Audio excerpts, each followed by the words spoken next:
бір жігіттерді көрдік. Ең жақсыларыңыз, әйелдеріңізге мейірбандарыңыз деген хадисті естіп алып, бір отырыстарда қалталарына алма салып жатыр. Анаңызға ше? Анаңызға ше? Барған жерден бір нәрсе алып бардыңыз ба?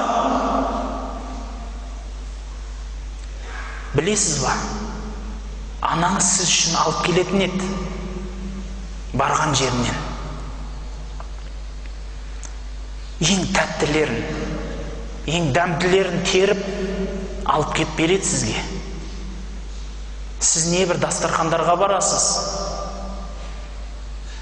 Бірақ сол дастарханнан балаңызға аласыз, әйеліңізге аласыз, әкеңіз бен анағыңызға тәттілерден, алма менен өріктен алып бардыңыз ба?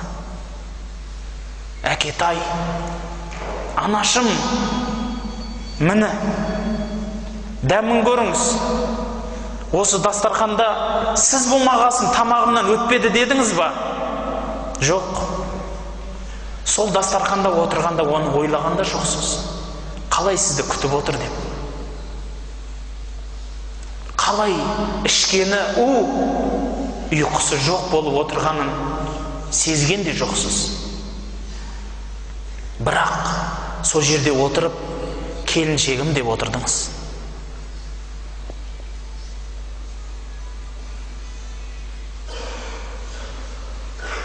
Халайық, біздің дініміз кең дін, мейірімшілікті, махаббатты сүйетін дін. Абай атамыз бекер айтқан жоқ, махаббатпен жаратқан адамзатты деп. Бекер емес, Алланың махаббатының белгісі еді бұл. Біреулер ойлар, ата-ана туралы уағыз болды, таухид туралы ше деп.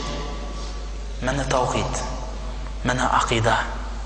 Аллахқа деген махаббат, Аллахтың махаббатының белгісі. Көргіңіз келе ме жер бетінен? Аллахтың махаббатының бір белгісі, жұрнағы. Құдай білет, миллионнан бірі ма, миллиардтан бірі ма ата-ананың махаббаты.